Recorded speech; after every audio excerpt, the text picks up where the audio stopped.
And Adam made a very good argument, as have workshop speakers today, for transparency, for public access for parental access to school board records, and Certainly, and records of government at all levels. What level of transparency does ALEC itself owe to the public for the sources of your income, which would intended to influence legislation across the country? In other words, can ALEC be as transparent as Adam would like government to be? Oh, absolutely. And I think we are transparent as much as many other organizations are. I think one of the key issues here is we absolutely should be transparent. We absolutely should be able to disclose things.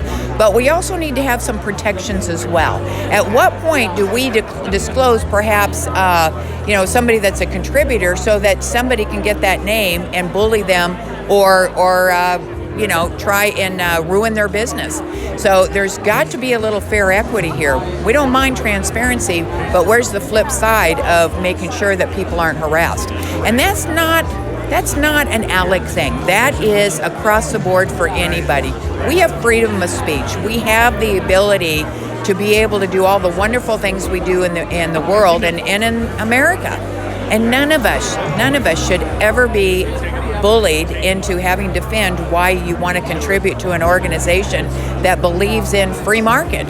Well, on the other side, Democrats say Citizens United has turned on the spigot of dark money, untraceable, to influence public policy across the country far beyond ALEC's reach. And what do you think of Citizens United? Is that something that should be kept, or should there be changes that impose more transparency? Campaign contributions are generally in federal races disclosed, and there are limits, but there are no limits on dark money. Certain nonprofits and other organizations can donate. Do you know how campaigns. It's ironic that we call it dark money, which is inappropriate? But let me tell you, do you know how that all came about?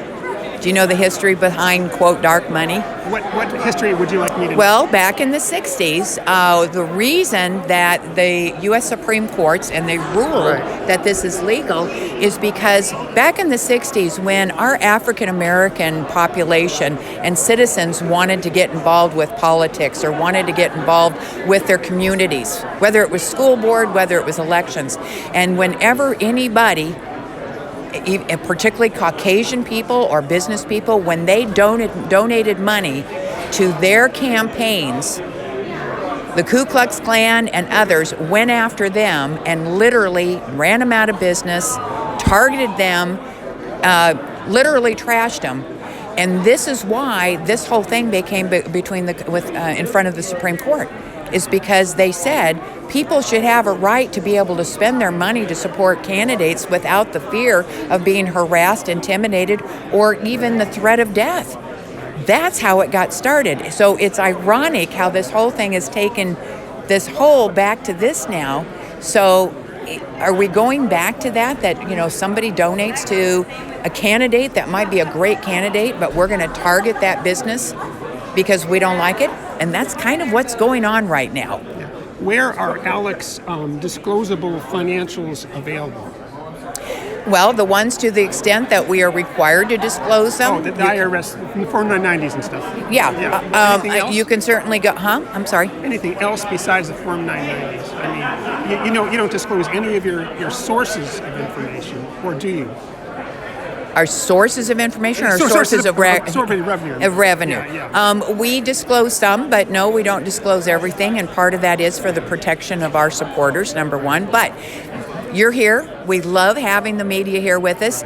You can walk around here. You can see the name tags. You know who they're all with, who they're representing. So it's not like we're trying to hide it, but there's another little deal, too, is we also don't want our competitive organizations trying to poach our contributors.